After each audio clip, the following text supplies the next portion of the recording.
Guys বাজারে গেছিলাম, মরিচ নিয়ে আসিনি।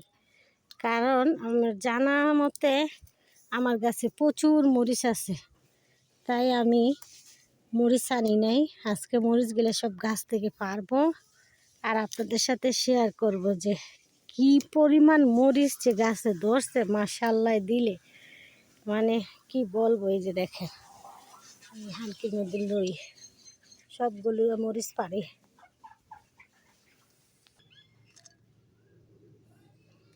বেশি মরিচ গাছে থাকলে বেশি দিন আবার যাবো গা ফাইকে, তার সে ফাইরালাই কমপক্ষে একটা সপ্তাহ পার হইব। এতগুলো মরিচ গাছে আছে ইনশাল্লাহ। মরিচটি দেখার পরে গাইস কি যে ভাল লাগে, দেখেন খালি দেখতে মনে চায়, এত সুন্দর মরিচ।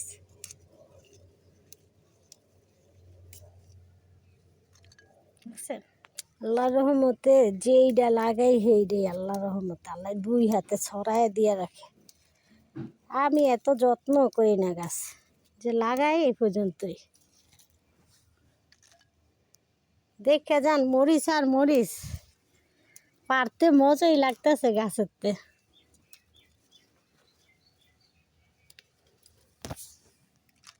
কতগুলো মরিচ দেখছেন গাইস, আরো মাত্র এক গাছের পুরো পাড়া শেষ হয়নি, আরো রয়েছে মরিচ পাড়া বাকি।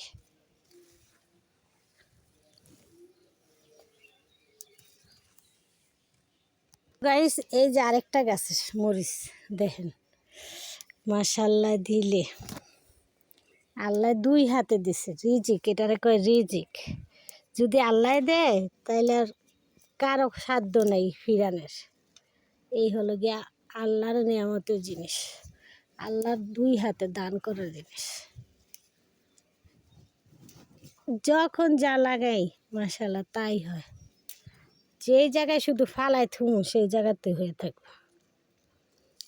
মাশাআল্লাহ মাশাআল্লাহ, মানে কি যে ভালো লাগে নিজের হাতের গাছের জিনিস পারলে। মা গো, কি ভালো লাগতেছে আমার। একটা পাইকে গেছে গা মাত্র, এই যে এটা তো রয়েছে। আল্লাহ গো, কত মরিচ পারবো বাকি দি আমি ওইটা থাকবো দি বড় বাতি দি ফেরালি না পাইকে যাবো কেনাইলে দুই তিনটা নিয়ে গে। এই তিনটা গাছের থেকে 12 মাস মরিচ খাওয়া। আমি আরো লাগাই মরিচ আগে সাফ করলাম, মরিচ চারা উঠছে আরো লাগাই দিম।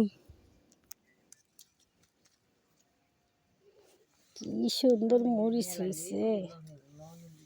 আমি নিয়ে আইছি না, আপনি নিয়ে আইছেন কেন? এই যে গাইস মরিচ মাশাআল্লাহ আলহামদুলিল্লাহ।